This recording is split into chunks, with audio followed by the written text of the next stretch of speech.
Bonjour les enfants, nous allons découvrir aujourd'hui l'histoire Matthieu.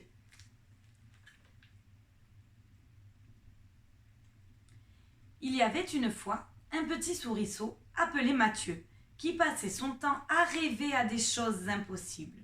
Ne pas aller à l'école, faire obéir ses amis et même les grandes personnes, être gentil avec tout le monde comme on le lui demandait, etc., etc.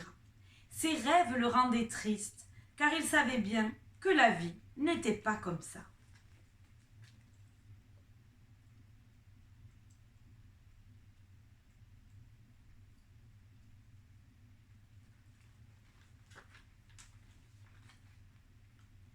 Et pourtant, un jour Matthieu se leva de très bonne humeur. Il se dit « Au fond, je crois que tout est possible dans la vie. Il suffit de prendre un livre de magie, d'apprendre tout ce qu'il y a dedans et devenir ainsi un vrai, un grand, le plus grand de tous les magiciens, celui qui fait des choses que personne ne peut expliquer. »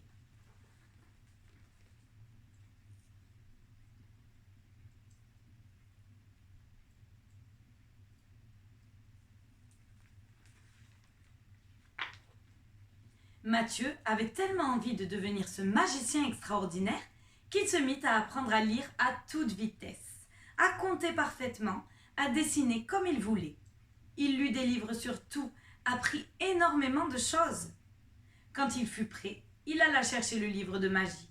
Seulement, personne ne savait où était ce livre. Matthieu se rendit dans toutes les bibliothèques qui existaient. Même en vacances, il lisait. Matthieu grandit pendant cette période, car il fallait beaucoup de temps pour lire autant de livres. D'un petit souriceau, il devint simplement un souriceau. Enfin, un jour, il sut qu'il avait trouvé le livre de magie.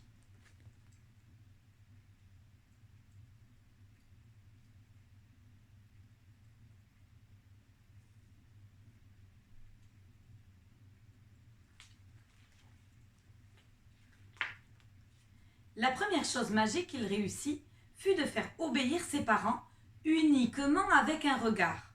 « Pour commencer, dit Matthieu, aujourd'hui je ne veux pas aller à l'école.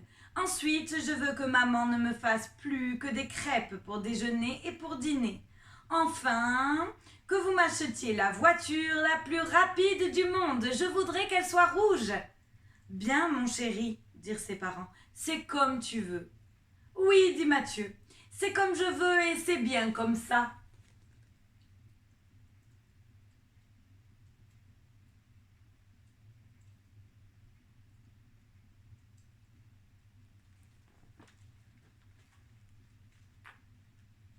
Les gens étaient étonnés et même effrayés de voir Matthieu conduire une voiture de course dans la rue. Mais ils ne disaient rien car Matthieu les faisait taire par magie. « Ce n'est pas la peine de vous offusquer, ce n'est pas la peine de vitupérer. C'est moi qui décide de faire ce que je fais et j'ai le droit de tout faire, disait Matthieu. « Comme vous voulez, disait tout le monde. « Oui, c'est comme je veux, disait Matthieu, et c'est bien comme ça. » Rien ni personne ne lui résistait.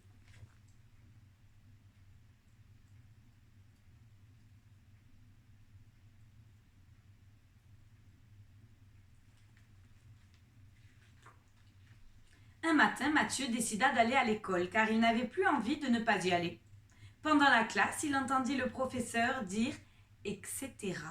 au lieu de « etc.» et un espèce d'idiot au lieu de une espèce d'idiot. Il descendit de son siège et alla tirer légèrement l'oreille du professeur en disant calmement « Ce n'est pas bien de dire etc. Je te ferai remarquer qu'il faut dire une espèce d'idiot.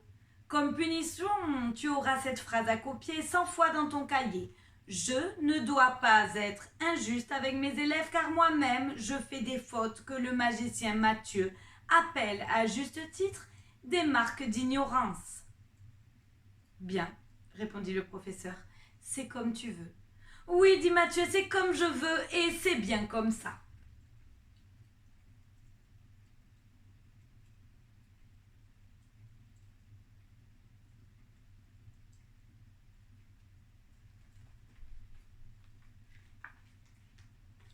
Mathieu ne pouvait s'empêcher de faire obéir même ses meilleurs amis, ses amis de toujours. Et lorsqu'ils restaient avec lui, parce que Mathieu leur disait « Reste », ils étaient si malheureux et si tristes que Mathieu finissait par leur dire « Va-t'en ». Si bien que Mathieu ne trouva plus pour compagnons que ceux qui aimaient lui obéir comme des soldats, et ces gens-là, il s'en lassa évidemment. « Allez-vous-en, je ne veux plus voir personne. Vous entendez? Personne !» Tout le monde lui obéit une fois encore, et Mathieu se trouva tout à fait seul.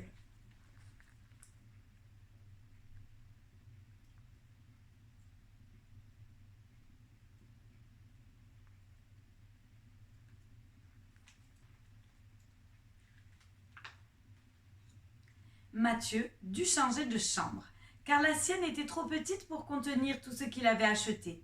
Puis il dut changer de maison pour la même raison. La maison qu'il se fit construire était au milieu d'un si grand jardin qu'il devait marcher des heures pour rencontrer quelqu'un. Et le plus souvent, il ne rencontrait personne.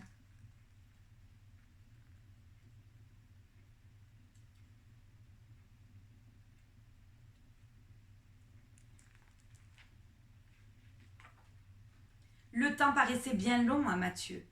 Il ne put supporter longtemps la solitude et se rapprocha de ses amis et de ses parents sans plus utiliser la magie. Seulement, on était si habitué à lui obéir que lorsque Mathieu s'écriait « Mais assez d'obéir, vous ne savez donc pas faire autre chose ?» Les gens répondaient « Bien, nous n'allons plus obéir, c'est comme tu veux, Mathieu. » Mais en disant cela, il lui obéissait une fois de plus. Alors Mathieu entrait dans une colère noire, et tout le monde s'enfuyait. Mathieu se dit qu'en changeant de pays, personne ne saurait qu'il était magicien. On le traiterait comme avant et il aurait à nouveau de vrais amis. Alors il s'en alla.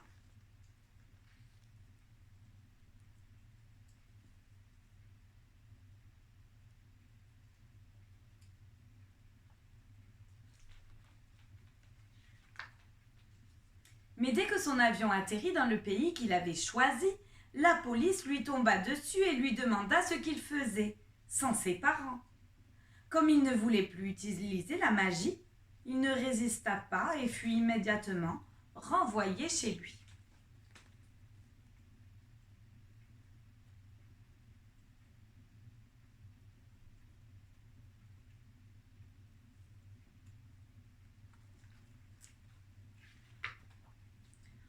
Comment oublier la magie? C'était le titre d'un livre que Mathieu découvrit en cherchant une solution à son problème. C'était aussi un livre de magie ou plutôt un livre d'anti-magie. Et Mathieu le lut entièrement. À la fin du livre, il avait totalement oublié la magie et était redevenu exactement comme avant. Si ce n'est qu'il était à présent un vrai savant.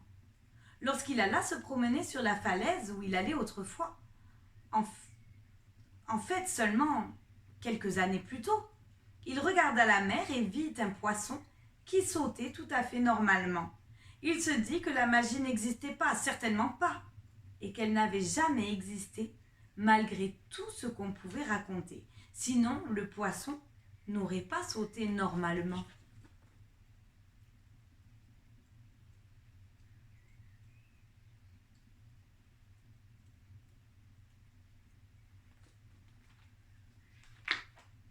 Il retourna voir ses amis qu'il avait quittés.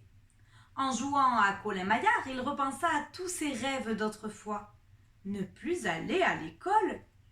Maintenant, il n'en avait plus besoin. Il en savait beaucoup plus que tous ses professeurs. Faire obéir tout le monde? Quelle horreur! Des amis qui sont toujours d'accord avec vous? Ce ne sont pas des amis. On ne peut même plus se disputer avec eux.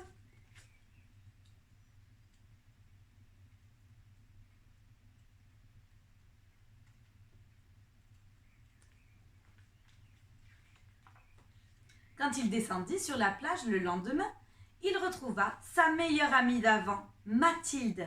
Pendant qu'elle lui parlait, elle était très bavarde. Il pensa qu'il l'aimait bien et qu'il était assez heureux.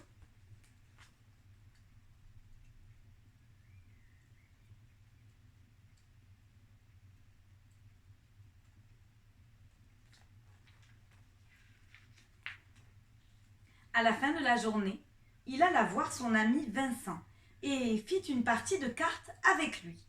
En jouant, il repensa à son dernier rêve, être gentil avec tout le monde. Il ne savait même pas pourquoi il avait rêvé une chose pareille. Personne ne peut être gentil avec tout le monde. C'est impossible. Impossible.